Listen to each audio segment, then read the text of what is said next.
Terima kasih Anda masih di Kompas Siang. Saudara Kapolres Metro Jakarta Utara Kombes Erik Frendris menyebut kasus mobil SPPG yang menabrak siswa SD sudah naik ke tahap penyidikan. Sopir mobil pembawa MBG terancam jeratan pasal 360 KUHP karena kelalaiannya. Kasus mobil pembawa MBG yang menabrak puluhan siswa SD di Jakarta Utara naik ke penyidikan. Polisi menduga ada kelalaian dalam kecelakaan yang mengakibatkan 22 orang luka. Polisi telah memeriksa 10 saksi. Pasal yang dikenakan yaitu pasal 360 KUHP karena kelalaiannya mengakibatkan orang luka berat atau luka lainnya dengan ancaman hukuman maksimal 5 tahun.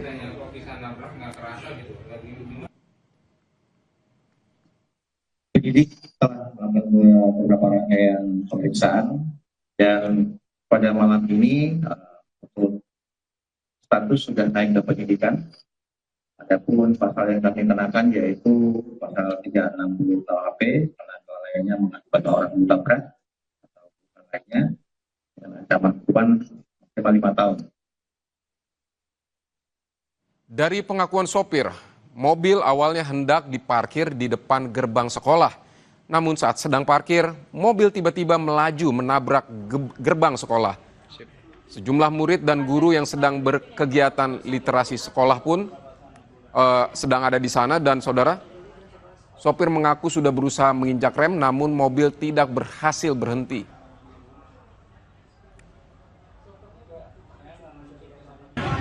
Banyak itu nggak tahu kenapa, lalu nggak sendiri gitu Pak. Kabur Pak itu mobilnya Pak. Makanya pas saya ketemu orang itu nggak dapat. Nah di sini baru dapat remnya gitu. Remnya dapat. Iya. Bukan sampean panik itu gimana? Enggak nggak panik. Biasanya juga kan saya parkir di situ udah berhenti. Saya juga jadi aja pulang sini. Enggak nyangkut nggak kaki sampean udah. Nggak nyangkut Pak. Nggak nyangkut. Jumlah korban dirawat di RSUD Koja usai mobil SPPG menabrak sejumlah siswa di SD Negeri Kalibiru, Cilincing, Jakarta Utara bertambah jadi 9 orang.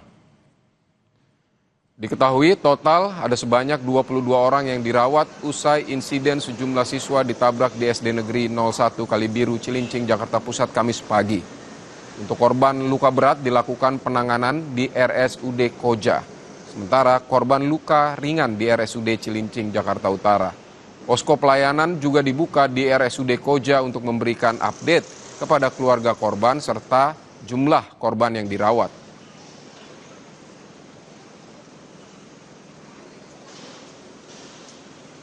Ketua Umum Komnas Perlindungan Anak Agustinus Sirait mengaku prihatin atas kasus mobil SPPG yang menabrak siswa SD hingga menimbulkan 22 orang terluka. Komnas Perlindungan Anak pun meminta Badan Gizi Nasional untuk bertanggung jawab karena ada kelalaian sistemik dalam kasus ini. Yang pertama tentang kasus ini tentu penegakan hukum. Kemarin sore kami sudah berdiskusi dengan Polres Jakarta Utara. Kami meminta agar kiranya pihak Polri memproses kasus ini tidak hanya sebagai kecelakaan biasa tentunya. Ini bisa kita mintakan untuk ke pertanggungjawaban korporasi. Bagaimanapun misalnya driver adalah driver mobil dari pengantar makanan MBG. Tentu dari BGN kita harus memintakan tanggung jawabnya tentunya untuk menstop misalnya izin dari dapur MBG. Karena tentunya driver ini kan menjadi perhatian yang penting juga. Artinya apakah ini udah lulus seleksi misalnya, kita nggak boleh main-main tentang anak.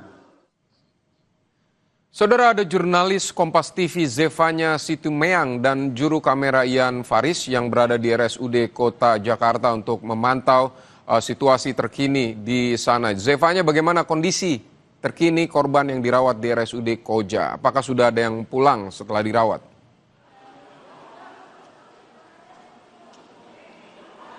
Ya Vidi, tentu belum ada pasien atau korban yang bisa pulang dari RSUD Koja ya terkait dengan insiden yang terjadi kemarin di SD Negeri 01 Kalibaru, Cilincing, Jakarta Utara. Karena memang untuk pasien yang dirawat di RSUD Koja ini adalah korban-korban yang mengalami luka berat sehingga memang butuh perawatan intensif tentunya.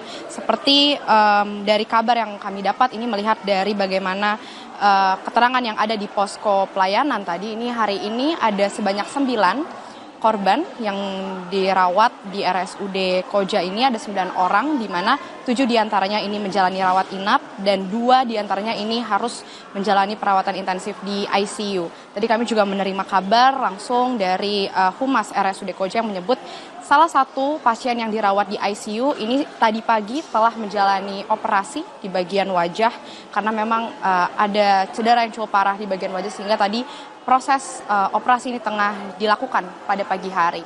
Nah, Vidi dan juga saudara, memang bertambahnya korban luka berat ini sebelumnya memang mereka dilarikan ke RSUD Cilincing, di mana kalau di RSUD Cilincing ini ada sebanyak 13 orang yang dirawat di sana, tapi karena melihat cederanya cukup parah sehingga harus dipindahkan ke RSUD Koja untuk menjalani perawatan yang lebih intensif begitu.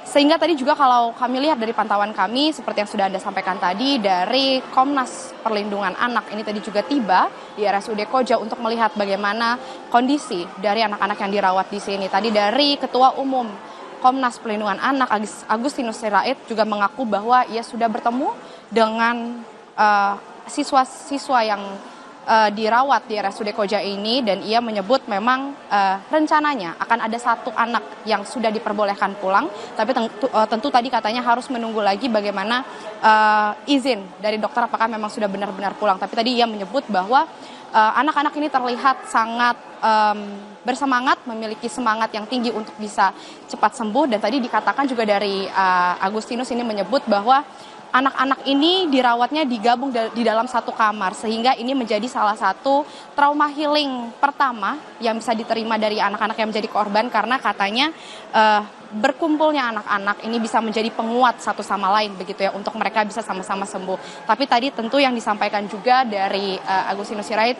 selain bagaimana fokus dari Komnas KPA ini pada pemulihan fisik dan psikis anak-anak, mereka juga tentu akan fokus terhadap bagaimana penegakan hukum dari kasus ini, karena dari Komnas Perlindungan Anak sendiri ini meminta pertanggungjawaban dari Badan Gizi Nasional tentunya terkait bagaimana penindakan yang tegas bisa dilakukan kepada driver yang mengemudi agar kedepannya tidak lagi terjadi hal seperti ini.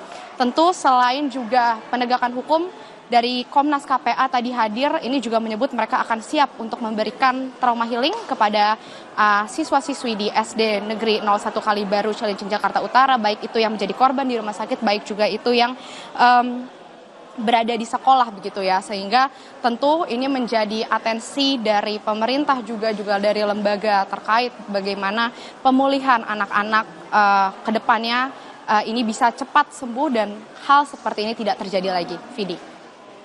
Ya, lantas bagaimana dengan biaya pengobatan para korban ini? Siapa yang akan menanggung? Apakah pemerintah akan menanggung atau BGN atau seperti apa?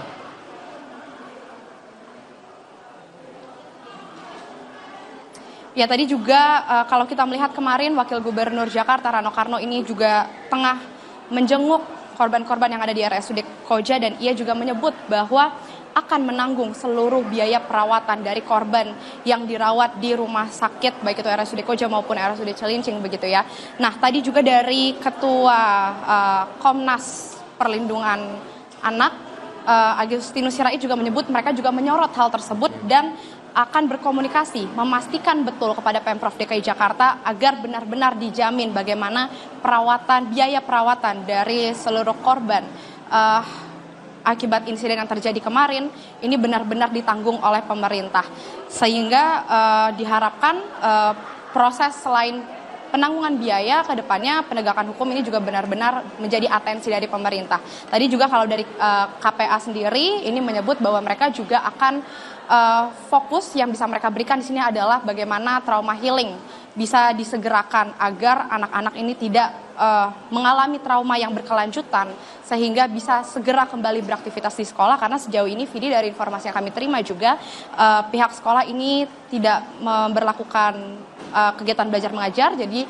melakukan PJJ di rumah agar di sini fokusnya juga masih untuk pemulihan dari seluruh siswa. Dan juga yang bisa kami informasikan lagi, Vidi, memang yang dirawat di RSUD Koja ini dari ke-9 orang, 8 diantaranya ini siswa dan 1 ini ada seorang guru, di mana ini salah satu wali kelas yang ada di SD Negeri 01 Kalibaru, Cilincing, Jakarta Utara. Dan tadi disebutkan update-nya bahwa guru tersebut harus menggunakan pen di bagian kaki karena ia mengalami cedera yang cukup parah di bagian kaki. Sehingga ini menjadi fokus juga tentunya bagaimana pemulihan dari seluruh warga sekolah SD Negeri 01 Kalibaru, Cilincing, Jakarta Utara. Tidak hanya siswa, tapi di sini ada juga guru yang menjadi korban. Dan tentu ini harus ditanggung oleh pemerintah bagaimana biaya perawatannya. Vidi. Baik, kita berharap para siswa dan guru yang menjadi korban bisa segera kembali pulih, kembali pulih keceriaannya dan juga kegiatan belajar bisa mereka bisa kembali mengikuti kegiatan belajar mengajar. Terima kasih Zevanya Situmeang untuk laporan Anda. Saudara, kami akan kembali dengan informasi padi milik warga Gampong Dayah Usen, Kecamatan Merah 2, Pidi Jaya, Aceh tertimbun lumpur akibat banjir. Warga berupaya menyelamatkan padi dengan merendam dan mencuci padi berkali-kali sebelum dijemur untuk digunakan kembali.